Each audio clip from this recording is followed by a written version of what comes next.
Quand je me tiens sous l'abri du Très-Haut et repose à l'ombre du Puissant, je dis au Seigneur mon refuge, mon rempart, mon Dieu dont je suis sûr. C'est lui qui te sauve des filets du chasseur et de la peste maléfique. Il te couvre et te protège. Tu trouves sous son aile un refuge. Sa fidélité est une armure, un bouclier. Tu ne craindras ni les terreurs de la nuit, ni la flèche qui vole au grand jour, ni la peste qui rôde dans le noir, ni le fléau qui frappe à midi.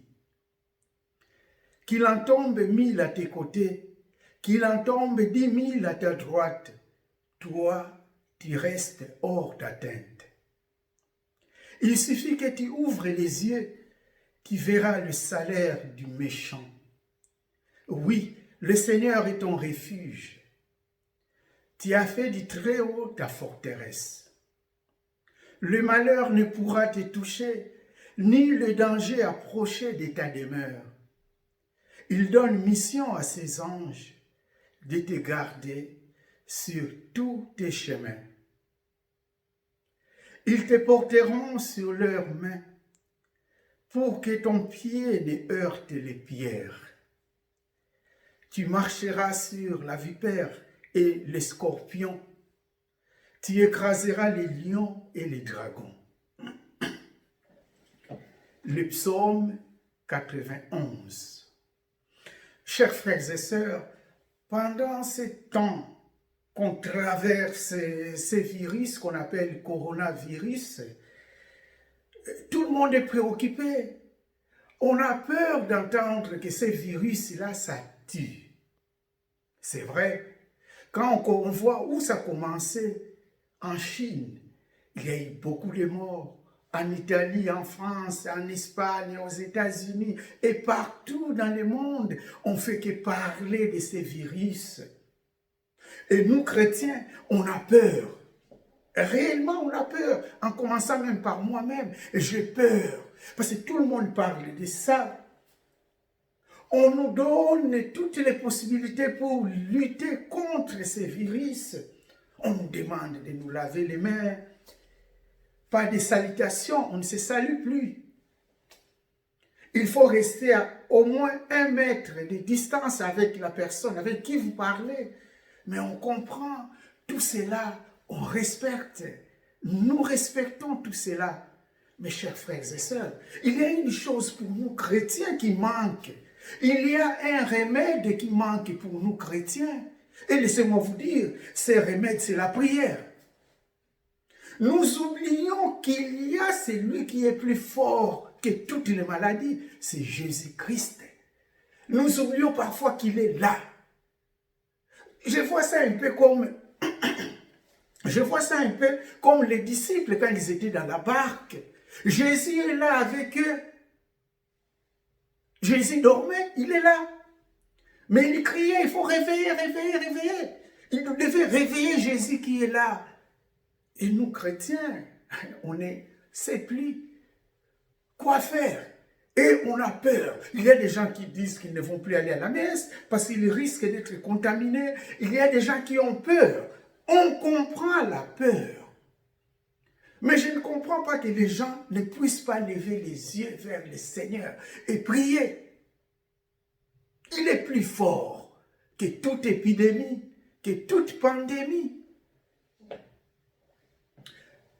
N'est-ce pas, Jésus-Christ lui-même nous a dit, rien n'est impossible à celui qui croit. Nous croyons en Jésus-Christ. Rien n'est impossible à lui.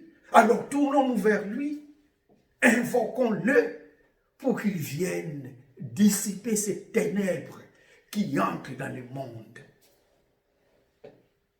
Et si nous ne parlons pas de la prière, si nous ne parlons pas qu'il faut prier Dieu, personne ne viendra parler de ça à notre place. Laissez-moi vous dire, chers frères et sœurs, en 1854, il y a eu une épidémie sur cette terre, l'épidémie qu'on appelait l'épidémie de choléra. Ça a tué beaucoup de gens ici en Europe. Mais on comprend, à cette époque, il n'y avait pas d'Internet. À la fin du 19e siècle, il y a eu aussi l'épidémie de la tuberculose. D'ailleurs, on connaît la petite Thérèse, Sainte Thérèse de l'Enfant Jésus et de la Sainte Face, est morte de la tuberculose. Il y en avait, ça existait. Mais les chrétiens de cette époque-là priaient, ils faisaient des processions dans des rues, ils tournaient vers Dieu pour que Dieu les aide. Aujourd'hui, on devait faire aussi la même chose. Priez, priez mes enfants, priez, il faut prier. N'ayez pas peur. Et j'ai bien aimé le psaume d'aujourd'hui. Tu ne craindras ni les terreurs de la nuit, ni la flèche qui vole au grand jour, ni la peste qui rôde dans le noir, ni les fléaux qui frappent à midi. Exactement, c'est ces fléaux-là qui frappent à midi aujourd'hui, l'épidémie qu'on appelle coronavirus. Pour nous chrétiens, nous avons le remède. Mais laissez-moi vous dire, chers frères et sœurs, comment s'appelle ce remède? C'est Jésus-Christ de Nazareth. Voilà, c'est lui notre remède. Invoquons-le, n'ayons pas peur, mais il faut que nous puissions affronter cette maladie avec foi. Avec foi. Nous devons affronter cette maladie avec foi.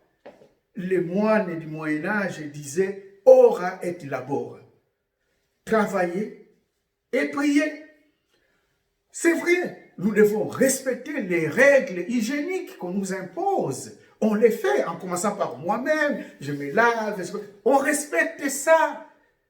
Mais on a un remède qui est plus fort, chers frères et sœurs. C'est Jésus-Christ. Prions-le, n'ayons pas peur. Prions Jésus, il nous aidera et il va éradiquer cette maladie qui nous embête à cette époque. Vous allez entendre les faux prophètes qui vont sortir par-ci, par-là, c'est une malédiction, quoi. Voilà. Mais pour nous, on ne regarde pas tout cela, nous regardons Jésus-Christ. Il est là, il est le plus fort. Et il fait toujours du bien pour nous. Il ne nous abandonne jamais. Chers frères et sœurs, faisons confiance en Jésus-Christ. Affrontons cette maladie avec foi.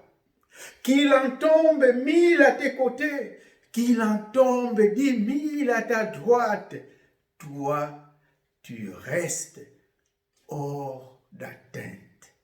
C'est le psaume 91.